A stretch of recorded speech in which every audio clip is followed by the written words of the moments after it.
Hi, my name is Nicole, and today I wanted to talk a little bit about infertility. It's one of those things that affects a lot of people, but people tend to not take seriously. Um, I am recording this as one who has been through and is going through infertility. My husband and I have been trying to have a baby for about 2.5 years now. We thought it was going to be easy, and obviously it's not. For some of us, it takes time.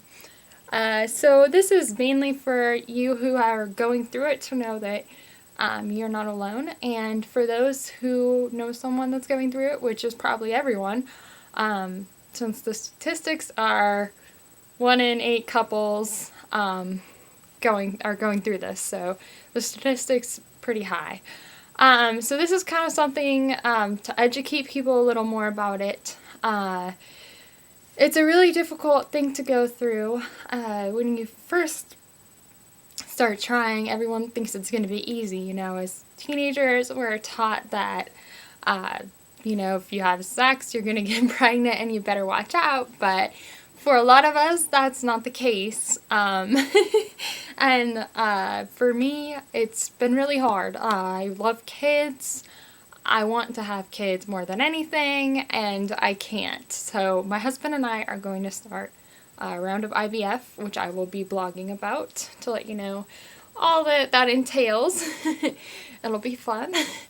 But anyway, so this is my first attempt to make a video, so please forgive all the ums. Thanks.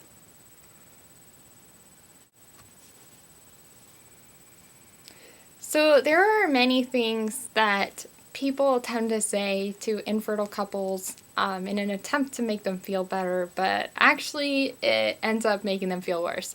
So I would like to give some examples, not to make anyone feel bad, but just to let you know that these are things that you probably shouldn't say to infertile people.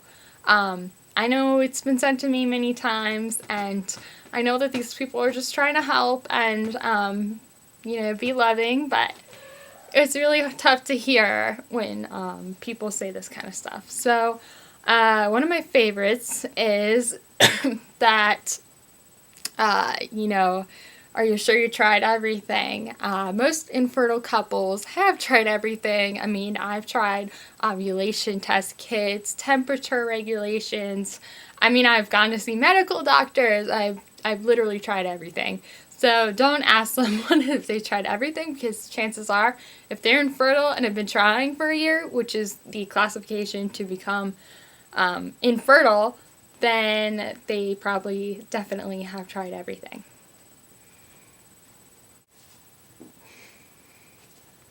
So I'm back. I apologize for stuttering. I'm really nervous right now. This is my first time recording anything and putting it on the internet, but I feel like it needs to be talked about. It's kind of one of those things that people don't know much about, so they tend to make assumptions that aren't exactly true.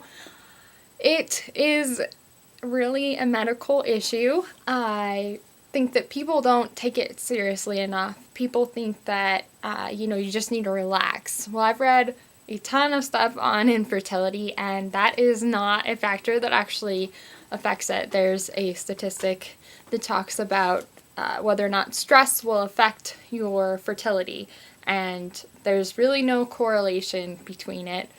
It is a medical condition, so it's something that should be taken seriously. It's just like anything else. You wouldn't tell someone going through cancer, oh, just relax and it'll get better. I mean, I've heard that one a million times. Just relax and it'll happen when it's meant to happen. And the thing to remember as an infertile person is that people are saying that just because they really don't know how to respond and they don't know what to say. But it's hard when you're going through it because, that's the last thing you want to hear. That relaxing is not going to help. And how are you going to relax, really, when you're going through all these treatments and you have to go to appointments and, there's no way to relax. You have to have sex at a certain time or go into the doctor to be inseminated. I mean, it's not an easy process. So that's another one that I've heard a lot. I've heard that some people have been told things like, maybe you weren't meant to be a mom. That's a terrible thing to say. You should never say that to anyone. It's not up to us, but, from my experience, most of my friends and myself who are going through infertility, we are the people that want kids more than anything. And obviously, we're willing to do anything. We're going through pain in our bodies and we're spending tons of money to be uncomfortable and go through all these procedures just because we want a child that much. A lot of people say, like, why don't you just adopt? That's a big one. As far as that goes, oh yeah, you can see my little kitten here. Sorry. She's my cutie pie. Anyway, my animals may be in and out of my videos, so disregard them. As far as adoption goes, adoption's really expensive. It's like $30,000 to $45,000. And I don't know about you, but I definitely don't have that sitting around. In addition, adoption takes a long time, and yes, you're guaranteed a child at the end of that, but, for me, I definitely want to adopt sometime in the future, but at this point, my husband and I want to exhaust all other options to try and have a baby on our own before we adopt someone else's kid. And I'm sure we'll love that kid no matter what, but we want to try this road. So a lot of us need to go through this in order to have that definite yes or no.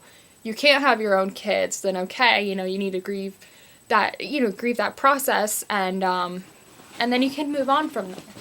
But adoption is not something for everyone, and so, it's probably not the best thing to suggest, why don't you adopt? The big thing is, if you're talking to someone who is infertile, or anyone in general, think about the things, if you were going through this, what would you want people to say?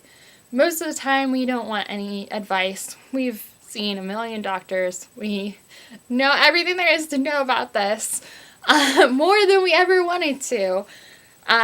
We just want someone to listen. It's a really lonely path to go down.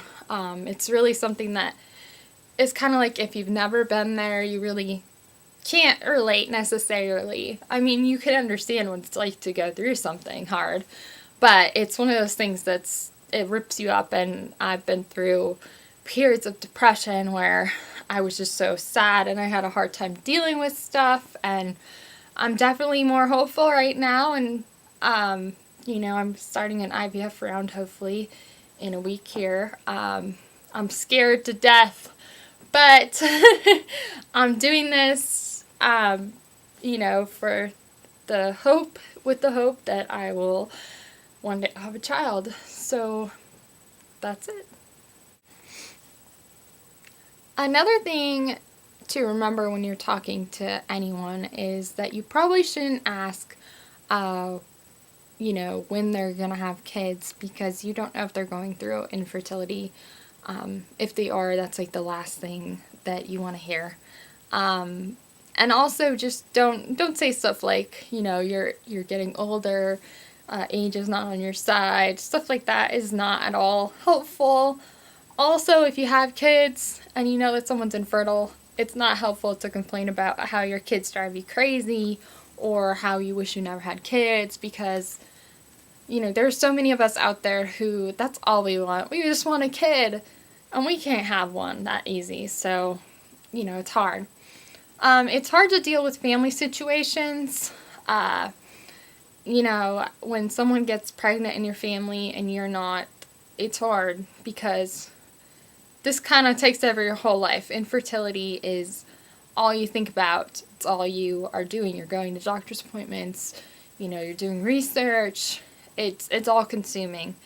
And, as family, you just have to know that we love you, but we can't always be there. We don't always want to go to baby's birthday parties or, baby gender reveal parties. It's very hard when that's what you want and someone else has it. I mean, it's normal to be a little jealous and a little sad. I mean, every time a holiday passes, I grieve the fact that I still don't have a child, It's been over 2 years. So Mother's Day is especially hard because, of course, you're reminded that you're not a mom. So take heart, know that it's okay. We'll get through it, and one day we'll be there. So yeah, this is just kind of an introduction. I just wanted to inform people a bit about infertility and the type of thing that you really should be careful of saying to people, because I feel like I heard a lot of things that I wish I hadn't, and I know people were doing their best to make me feel better, or they were trying to relate but they really couldn't. So I hope that this helps at least one person maybe not have to listen to these kind of comments. So hopefully you've taken something away from this, and I look forward to you recording more later. Okay.